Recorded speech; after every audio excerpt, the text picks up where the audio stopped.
കൂട്ടുകാരെ, ഇന്ന് കുറഞ്ഞ എണ്ണയിൽ നമുക്ക് നല്ല ടേസ്റ്റി ആയിട്ടുള്ളൊരു പലഹാരത്തിൻ്റെ റെസിപ്പി ആയിട്ടാണ് ഞാൻ വന്നിരിക്കുന്നത്.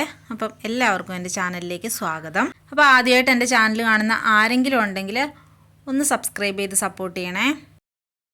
അപ്പം നമുക്കിതെങ്ങനെയാണ് ഉണ്ടാക്കുന്നതെന്ന് പെട്ടെന്നൊന്ന് നോക്കിയിട്ട് വരാം.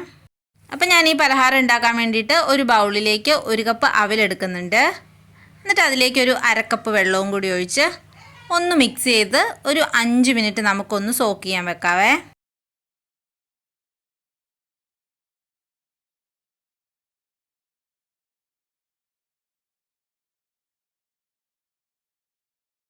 ഇപ്പോൾ ഒരു 5 മിനിറ്റൊക്കെ കഴിഞ്ഞിട്ടുണ്ട്.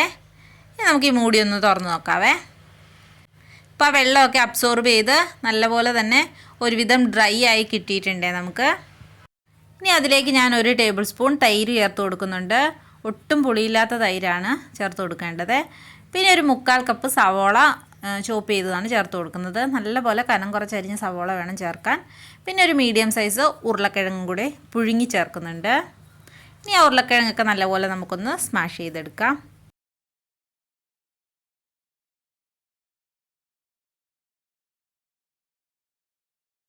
ഇനി ഇതിലേക്ക് നമുക്ക് കുറച്ച് സാധനങ്ങളും കൂടി ചേർത്ത് കൊടുക്കാനുണ്ട്.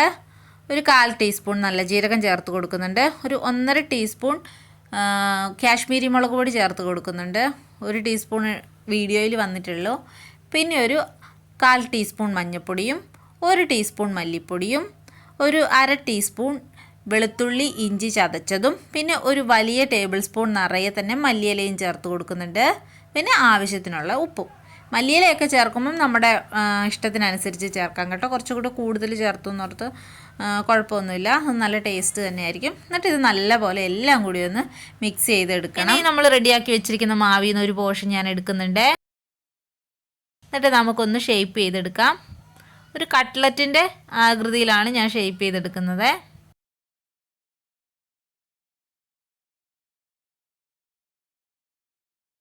ഇപ്പോൾ കട്ട്ലറ്റിൻ്റെ ആകൃതിയിൽ നമുക്ക് ഷേപ്പ് ചെയ്ത് കിട്ടിയിട്ടുണ്ട്. ഇതുപോലെ എല്ലാം തന്നെ ഞാനിവിടെ ഷേപ്പ് ചെയ്തെടുത്തിട്ടുണ്ട്. ഇനി നമുക്കിതൊന്ന് ഫ്രൈ ആക്കി എടുക്കണം. അതിനായിട്ട് ഞാൻ അടുപ്പത്തേക്ക് ഒരു പാൻ വെച്ചിട്ടുണ്ട്. ചൂടായി കഴിയുമ്പോഴേക്കും അതിലേക്ക് നല്ലപോലെ തന്നെ കുറച്ച് ഓയിലൊന്ന് സ്പ്രെഡ് ചെയ്ത് കൊടുക്കണേ. എന്നിട്ട് നമുക്കിത് ചൂടായ പാനിലേക്ക് എടുത്ത് വെക്കാം.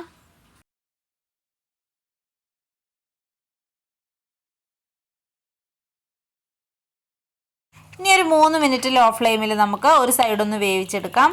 നല്ല പോലെ സിമ്മിൽ തീയിട്ടിട്ട് വേണം ഒരു സൈഡ് വേവിക്കാനായിട്ട്. ഒരു 2.5 മിനിറ്റൊക്കെ ആകുമ്പോഴേക്കും അതിൻ്റെ മുകളിൽ നമുക്കൊരു ഇച്ചിരി ഓയിലൊന്ന് ബ്രഷ് ചെയ്ത് കൊടുക്കാം.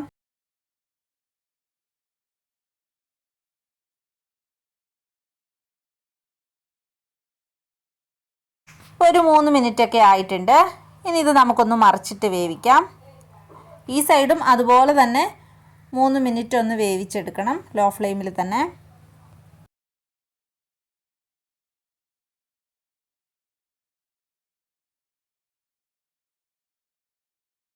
അപ്പോൾ നമ്മുടെ പലഹാരം ഇവിടെ റെഡി ആയിട്ടുണ്ട്. എല്ലാവരും ഉണ്ടാക്കി നോക്കിയിട്ട് ഒന്ന് അഭിപ്രായം പറയണേ. വീണ്ടും നല്ലൊരു വീഡിയോ ആയിട്ട് കാണുന്നവരെ ബൈ.